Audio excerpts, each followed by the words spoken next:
Hello guys, this is Blind and today I bring you a special video guide. I assume you already got familiar with the general idea of NS2 and learning the controls, something about the life form, some upgrade patterns and so on. Maybe you already played NS2 on public servers and got hella confused by all the stuff happening, people yelling funny commands, maybe complaining, talking about events you don't really understand, and you are happy enough to just find a route to engage some enemies without actually knowing what you should do at all. Or maybe you have already some experience in natural selection too, but still having some problems with grasping the underlying game mechanics and thus preventing you to be really efficient for your team. So well then, this video is just for you. This guide aims to tell you what you need to know about the gameplay with some deeper insight and still be as short as possible. As the game is getting tweaked for balance really often, what is a good thing, I will keep the focus on general aspects only, which will most certainly stay the same in the future. Since NS2 is a FPS and RTS hybrid, I divide this guide into two sections. First, the strategy aspects, and second, the combat mechanics. Generally, your commander gives your team orders, has a strategy in his mind and sometimes puts you on a special task. Of course, you should always listen to him or her respectively. You can see that he has the best view on the map and thus a good overview on what to do next.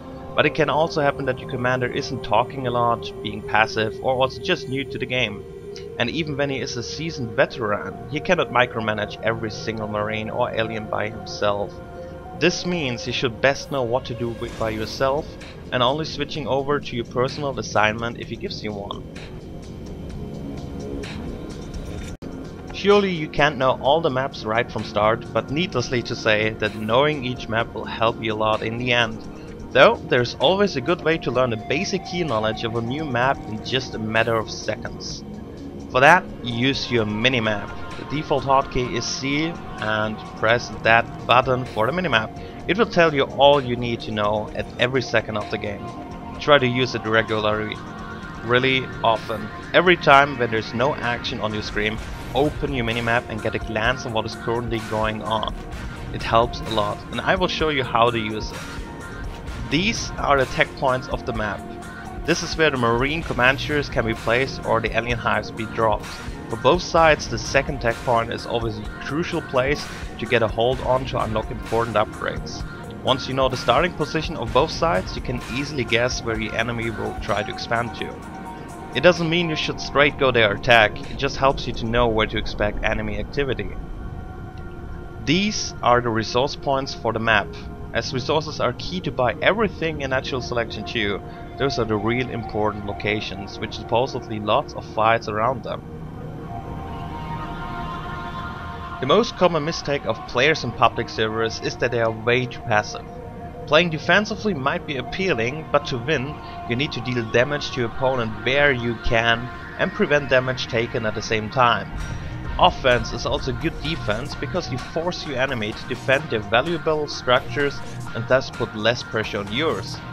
There are always exceptions to that rule, of course, but as a general good to go, try to put pressure with your team on enemy resource collectors while a few guys capture or defend some for you.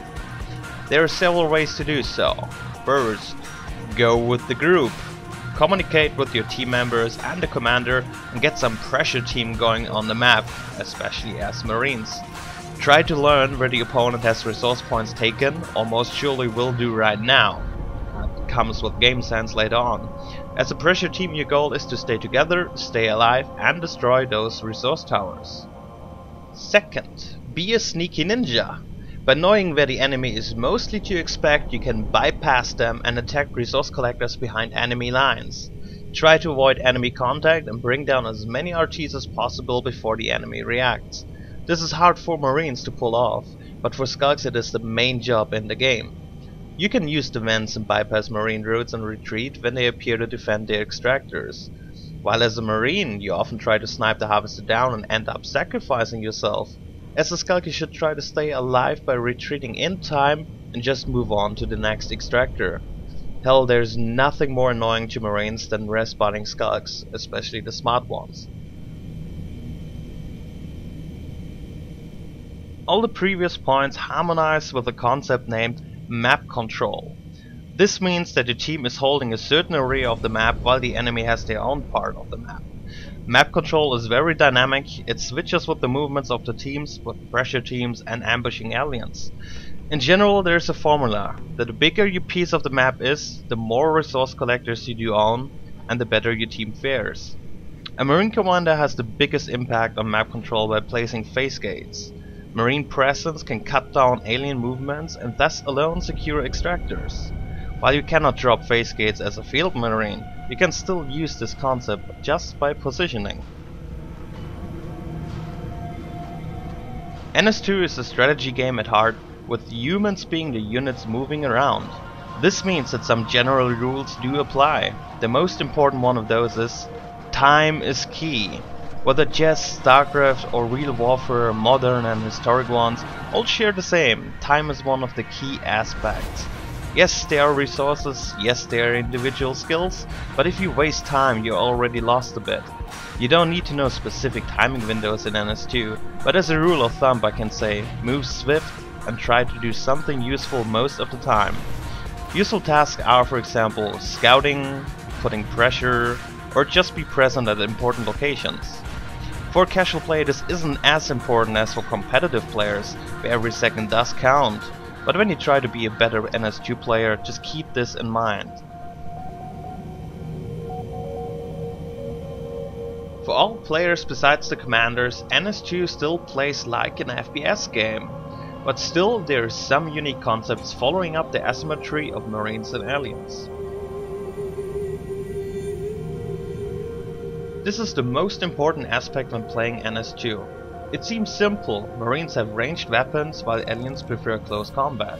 But new players don't instantly change the gameplay style or find it hard to adapt to it. So here are some basic rules. Most engagements you will have, especially in the early game, are Marines versus Skulk encounters. As a Skulk you should never straight move upon Marine, or attack alone a bigger group. When they know you're coming, you are already dead before you can hit a single bite. So what to do as a Skulk? First, try to use the environment to your advantage. You can climb, use shortcuts like vents, hide behind props, or you're generally faster than Marines. You can try to sneak up on a Marine or use your wall walk and jumping to make you a much more difficult target. Second, group up.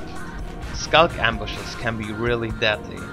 Use team communication to locate enemy Marine groups or single targets and try to attack them together at the same time. You don't need 6 Skulks to take down one Marine, but when several aliens engage at the same time, especially when attacking from different angles, it increases your combat chances by a great margin. The logical counter conclusion is to never go one by one into a bunch of Marines. They will be really happy about if you do so. Positioning on a strategic context, as explained before, means to cut down enemy movements. On a tactical context, it means to bring you in a better position for a fight. This is an important skill for Marines and can be learned really fast. If you are aware of Skulks close by, don't just run into them, make them come for you and try to maximize your distance. Also, try not to be in the middle of several aliens if you know where they are, as you can only watch in one direction at a time. Spacing is important for Marine groups advancing into enemy territory. You will want to maintain a certain distance to your team members so you can effectively shoot Skulks off attacking them. Also, you prevent blocking yourself by not being able to dodge or even shoot yourselves. Even when your teammate falls victim to Skulks ambushing him, they still take longer time to reach you. This is basically the same concept like positioning for yourself, just adapted to a group. But beware, don't let your mates run out of sight. If you split up too much, you are easy single targets again.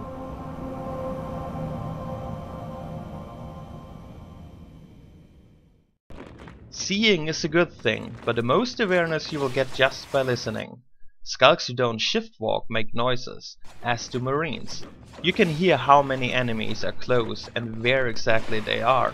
Sound is your logic wall hack. It will tell you almost everything what you need to know.